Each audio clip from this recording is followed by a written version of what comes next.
You know who I am? Anything you say. Anything you say. It's official.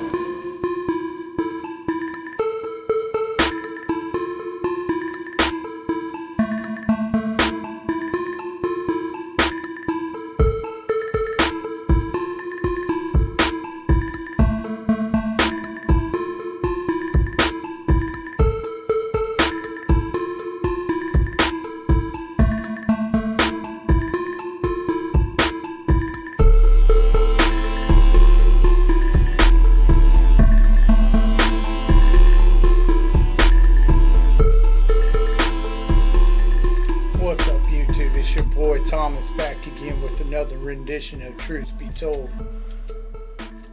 Now, this past week I haven't seen anything major. Recently I saw the stupid riots going on in California, which is bought and paid for by Democrats and the leftists, like the billionaires and shit. They bus loaded them people in there to help with the riots over there in California. And Newsom and whatever her name is, they're part of the problem.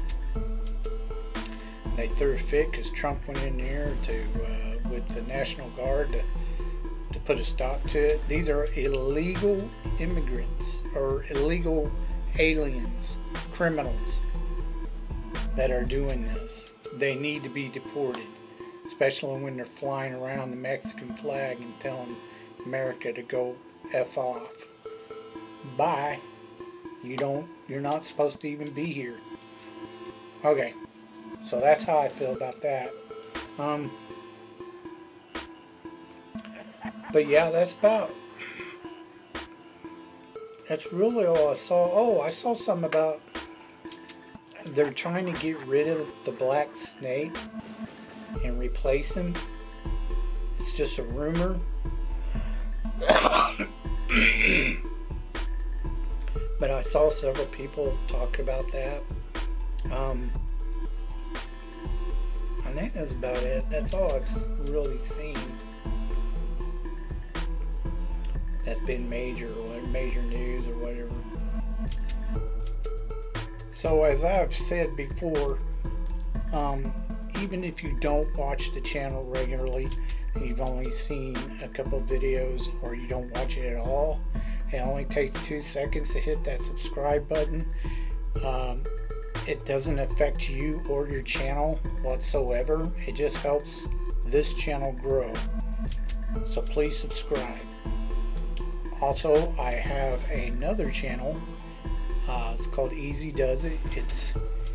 The link is in the About section. Check it out if you like gaming vlogs and reviews and reactions to other YouTube channels. Okay. Again, subscribe. Let's get on to what I want to talk to you about this week. Not too long ago, I watched a television show you probably have heard of. Most people have. It's called Murder, She Wrote, with Angela Lansbury, who's an English actor. I've only known her, and I've only seen her in a movie called Bedknobs and Broomsticks, the Disney. That's the only movie I've ever seen her in. Only part and I know she's done other stuff, but anyways, in this one, it's kind of like Castle, if you've ever watched Castle. She's a book author who helps solve crimes, like the actual police solve crimes. A murder mystery writer. Anyways,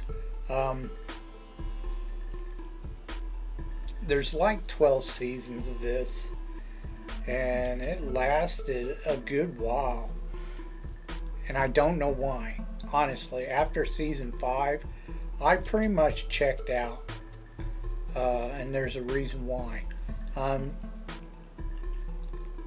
You have her, and there's a doctor in her town.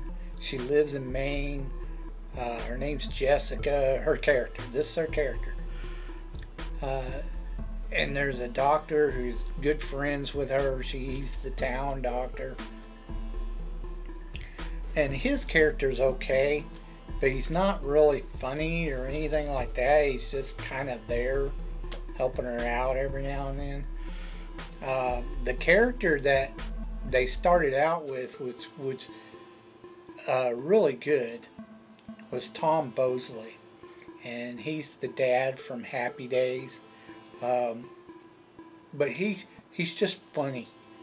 And he played Sheriff Topper. And he did for about 4 or 5 seasons. And then they got rid of him. And I'm like, what the... They had a new sheriff come in. And he was okay. He didn't do it for me as well as Tom did. Tom Bosley was just... him and Angela Lansbury, they just... You know, when you have that duo that just kind of clicks and works really well... That's what they were. They were like partners, you know, solving crimes. And it was really good. It's a good show. I was enjoying it.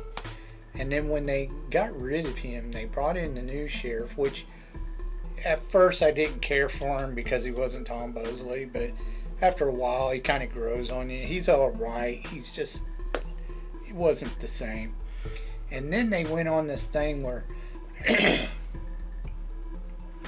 You know, it would show her in every episode helping the police solve crimes.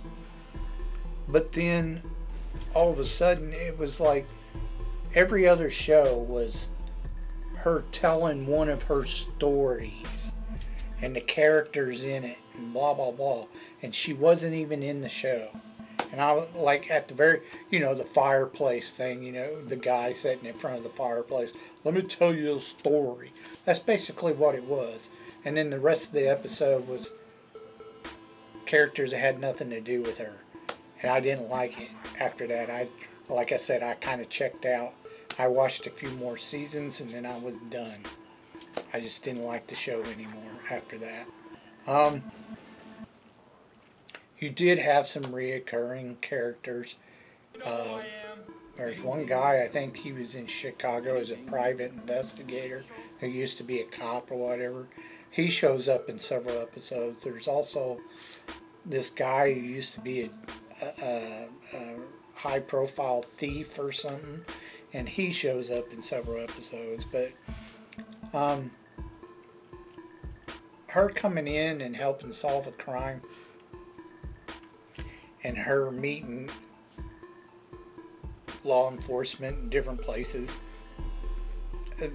I actually was liking that, but then they just threw it all away after like the 5th or 6th season, and it just turned to garbage. I didn't like the show anymore. They went a totally different route and it just didn't work. But if you want to check out the show, go ahead. It's okay until, like I said, about the 5th or 6th season, and then it goes to shit. So if you're looking for a murder mystery show, go ahead and check it out. Let's get on to your B movie reviews.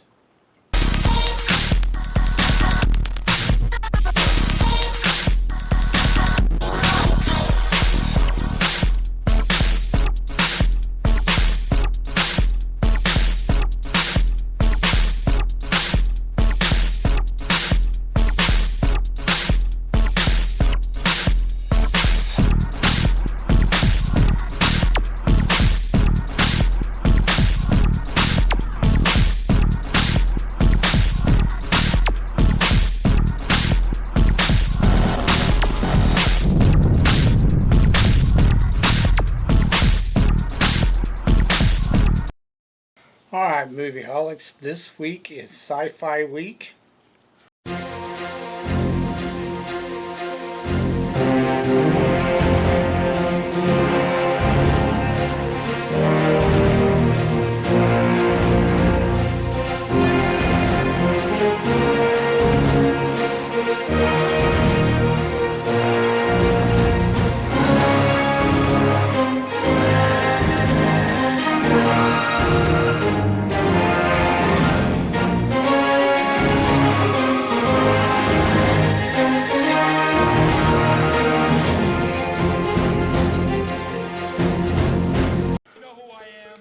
And I chose a couple of 80s flicks to do. We haven't done any time travel type sci-fi for a while, so I figured we'd do some time traveling movies this round. The first one is Time Rider: The Adventures of Lyle Swan. It was done in 1982. Only made about 4 million, so it didn't do all that well. Starred Fred Ward and Belinda Bauer. Now, this is a story where Fred Ward is playing like this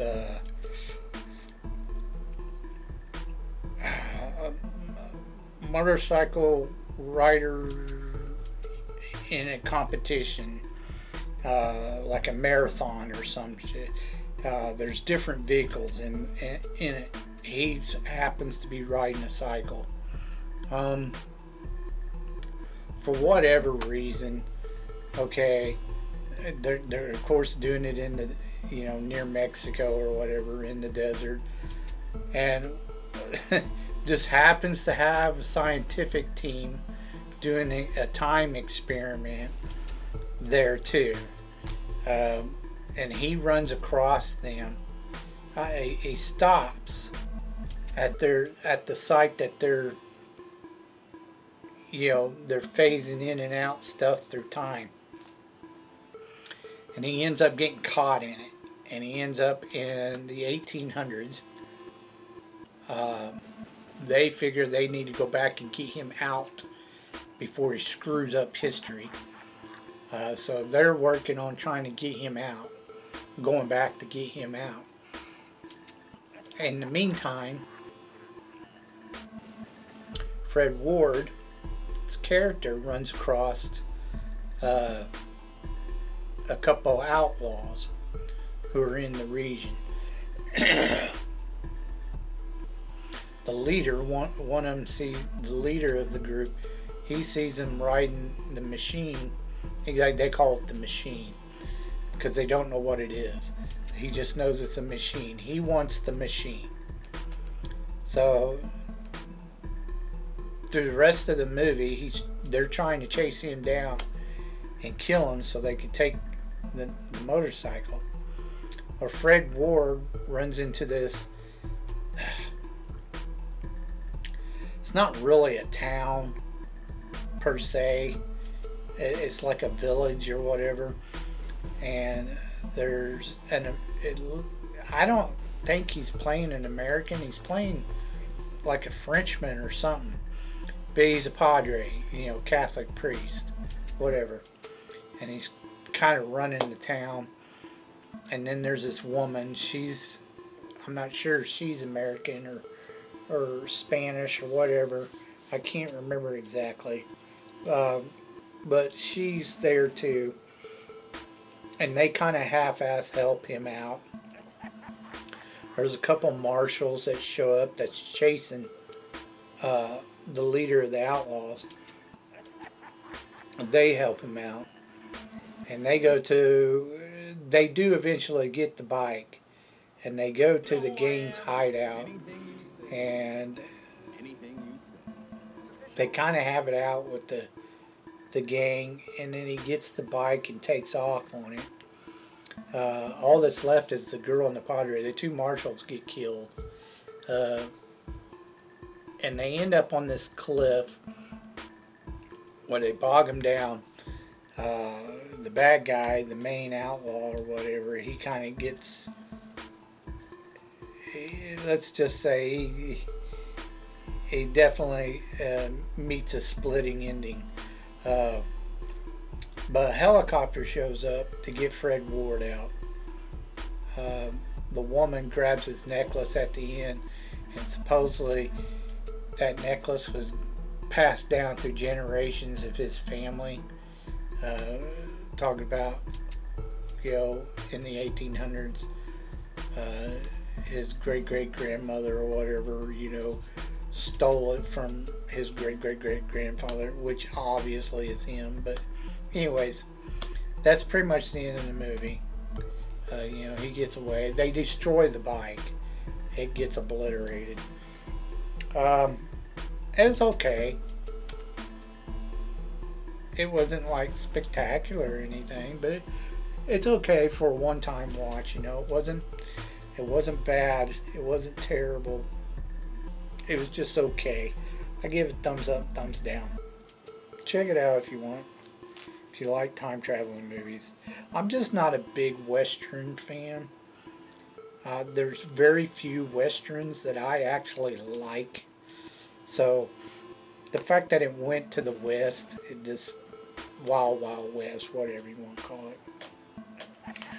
The next one does the same thing, though. I didn't know until I started watching it.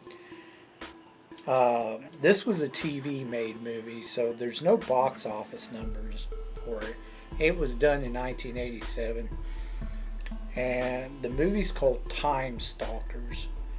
It had William Devane and Lauren Hutton in this, and Lauren Hutton was in quite a few movies back then. Excuse me. Anyways,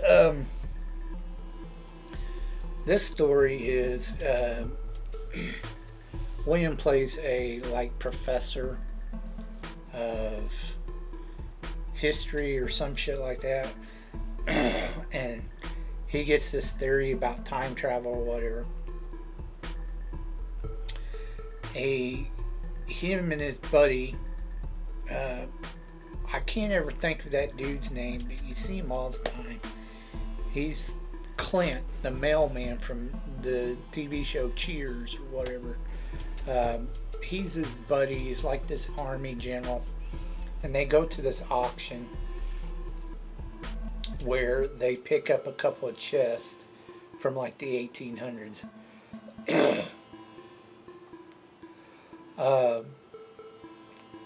Now you're getting flashes of another guy with white hair, long white hair, and a long white trench coat. And he's going around killing people in the 1800s for some reason. You don't know why. He just is. But you're getting flashes of him as the story's progressing at the beginning. Yeah, you don't get what's going on at first. Anyways, the professor finds this tin picture. Okay, they were made out of tin, flashes, and all that kind of crap back then. But anyway, he spots something in the photo, and it's the white-haired dude. Somehow he gets caught in the photo, and he's pulling out his gun, which is a gun that's not supposed to be made until the 1980s. And he's all like, what the hell? That's not possible, blah, blah, blah.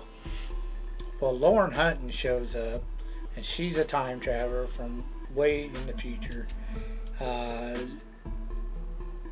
He doesn't know at first. He later finds out. She tells him who she is. She's hunting this guy. He's from her time too, and I forget what the time was, like 600 years in the future or some shit. Anyways,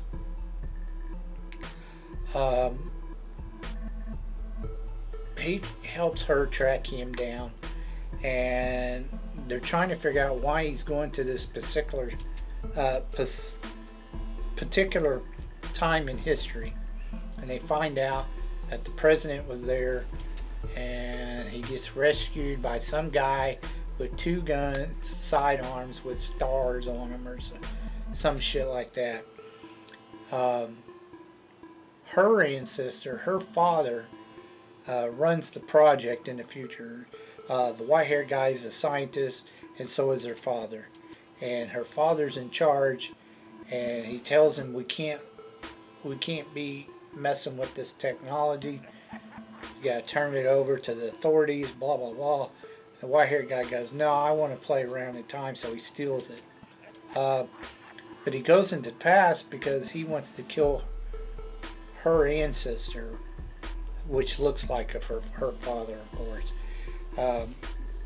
But the guy that's supposed to save him gets gunned down, and then of course the professor, he's he's like an amateur gunslinger. He's constantly playing with guns and shooting them. So it was kind of like, yeah, I get it. You know, he's going to be the one to save the president, blah, blah, and he does.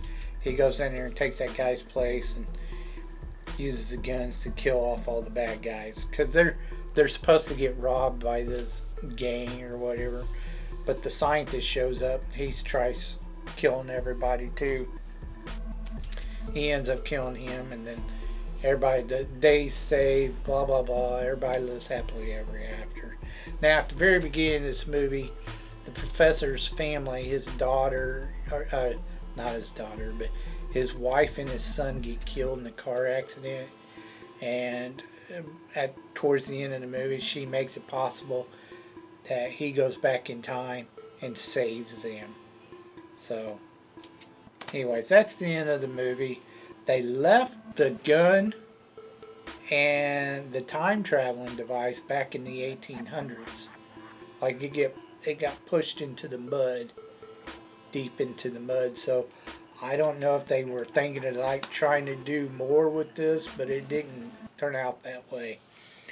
Again, this is another movie that was just it was okay for a one-time watch. Nothing really exciting about it or anything. It was okay. You had decent actors. Check it out if you want. I give it a thumbs up, thumbs down. Maybe worth a one-time watch. But that's all I have for you this week. If you have any thoughts about what I talked about earlier in the video, please leave your thoughts down in the comment section down below. I'd love to hear from you. If you think of any underrated or you know, B movies or you know, underground type movies that you think I've never even heard of and should check out, leave your suggestions down in the comment section down below. I'll get to reviewing them as soon as I can. So until next time, I told you be told the truth, and you just been told.